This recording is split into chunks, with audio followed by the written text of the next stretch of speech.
வணக்கம் மக்களே! 20லேருந்து 25 நிமிஷத்துக்குள்ள ஒரு சுவையான காய்கறி குருமா எப்படி செய்யலாம் அப்படிங்கிறத பார்க்கலாம். அதற்கு தேவையான பொருட்கள், அ ஒரு சிறிய காலிஃப்ளவர கட் பண்ணி சுடுதண்ணீல வேக வச்சுக்கோங்க. 200 கிராம் பச்சை பட்டாணி, ஒரு உருளைக்கிழங்கு நறுக்கியது, ஒரு நூல்கோல் நறுக்கியது. அதுக்கப்புறம் ஒரு பெரிய வெங்காயம், ஒரு தக்காளி அது 2யும் பொடிசா நறுக்கிக்கோங்க. அதுக்கப்புறம் இஞ்சி பூண்டு விழுது 1 ஸ்பூன், மிளகாத்தூள் 1 ஸ்பூன், தனியாத்தூள் 1 ஸ்பூன், கரம் மசாலா 1/2 ஸ்பூன், மஞ்சள் தூள் 1 சிட்டிகை, தேங்காய் 1/2 மூடி அரைச்சது. இத எப்படி செய்யலாங்கிறத பார்க்கலாம் வாங்க. ஒரு குக்கர் இல்ல ஒரு கடாயில 3லேருந்து 4 டேபிள் ஸ்பூன் சமையல் எண்ணெய ஊத்திக்கோங்க.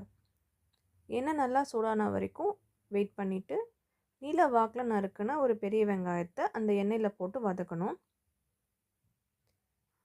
வெங்காயம் நல்லா பொன்னிறமாகுற வரைக்கும் வதக்கணும்.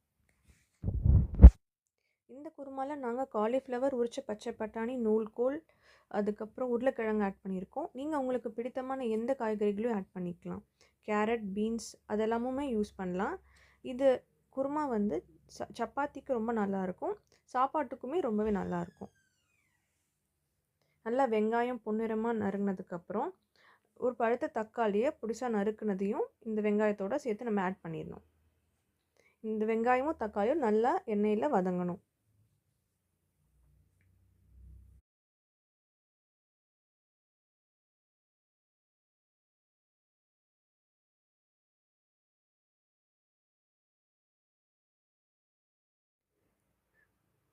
தக்காளி, வெங்காயம் ஓரளவுக்கு வதங்குனதுக்கப்புறம், இந்த குருமாக்கு தேவையான மொத்த உப்பையும் நம்ம இப்பவே போட்டு வதக்கிடலாம்.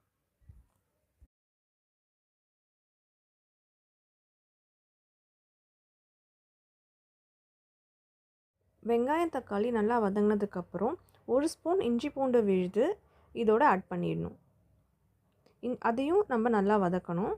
இஞ்சி பூண்டோட பச்சை வாசனை போகணும். அதனால நம்ம 5 நிமிஷம் வரைக்கும் நல்லா வதக்கணும்.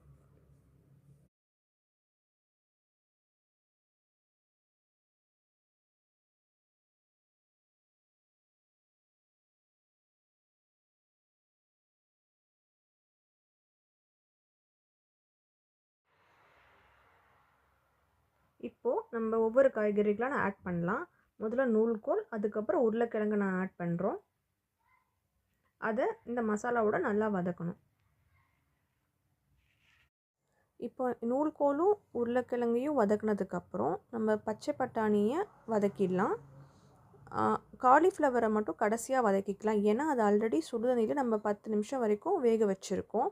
அதனால் அத கொஞ்ச நேரம் வதக்குனாலே போதும். இப்போ பச்சை பட்டாணியும் ஆட் பண்ணியாச்சு. அதையும் இந்த மசாலா கலவையோடு ஆட் பண்ணி வதக்கலாம்.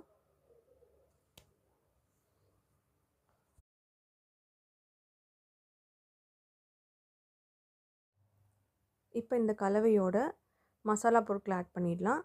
1/2 ஸ்பூன் கரம் மசாலா, ஒரு சிட்டிகை மஞ்சத்தூள் போட்டு இந்த காய்கறி கலவையில் நல்லா கலந்துருங்க. இது நல்லா வணங்கினதுக்கப்புறம் இந்த குருமாக்கு தேவையான மிளகாய்த்தூள் நாங்கள் 1 ஸ்பூன் போட்டிருக்கோம். உங்களுக்கு தேவையான அளவுக்கு மிளகாய்த்தூள் நீங்கள் ஆட் பண்ணிக்கலாம். அதுக்கப்புறம் 1 ஸ்பூன் தனியாத்தூள் நம்ம ஆட் பண்ணணும். இப்போது இந்த காய்கறி கலவையில் இந்த மசாலா நல்லா கலந்து நல்லா வணக்கணும்.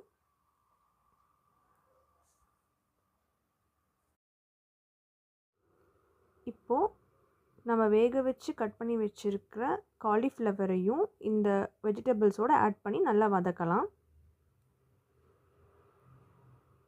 இது ஒரு 1லேருந்து 2 மினிட் வரைக்கும் ஹை ஃப்ளேமில் நம்ம வதக்கணும். இது நல்லா வதங்கினதுக்கப்புறம் நம்ம அரைச்சி வச்சுருக்க தேங்காய் பேஸ்ட்டையும் இதோடு ஆட் பண்ணி அதையும் நம்ம நல்லா வதக்கணும். அதுக்கப்புறம் இந்த குருமாக்கு தேவையான தண்ணியையும் நம்ம இப்போவே ஆட் பண்ணிக்கலாம். நாங்கள் இந்த ஜாரில் இருக்கிற தண்ணியவே நம்ம ரீயூஸ் பண்ணிக்கிறோம்.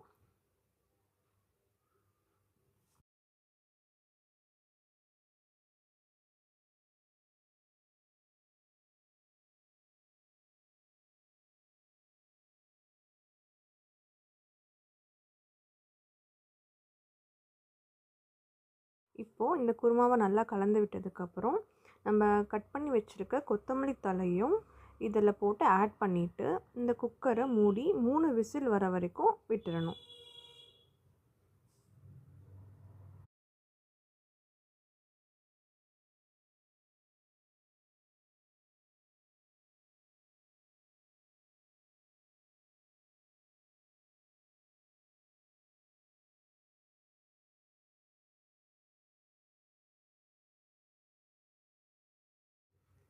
3 விசில் வந்ததுக்கப்புறம் ஸ்டீம் அடங்கினதுக்கப்புறம் நீங்கள் குக்கர் ஓப்பன் பண்ணலாம். இப்போ ரொம்ப டேஸ்டியான வெஜிடபிள் குருமா ரெடியாக இருக்குது.